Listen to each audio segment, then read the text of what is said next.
Hi guys! Ulam for today. We have siopay. Pwede siya dito. Joke lang. Tapos ito. Short dito. Dim sum. Siomay sa sa mga Chinese. Sa atin naman, ewan ko yung normal lang na siomay. Pero yung may black yung Pero makakain mo ito ng ganito. Normal na. Tapos, pakita ko sa inyo. Ayan siya guys. Tinanggal ko na sa plastic. Ayan. Ipa-fry ko siya kasi gusto ko fry. Ayan. So, ipa-fry natin siya dyan.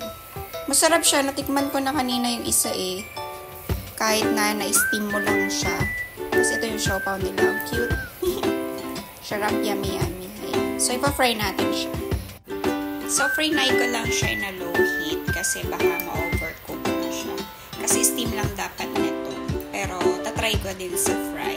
Mas masarap. Delicious siya actually. Dim sum yung pangalan niya.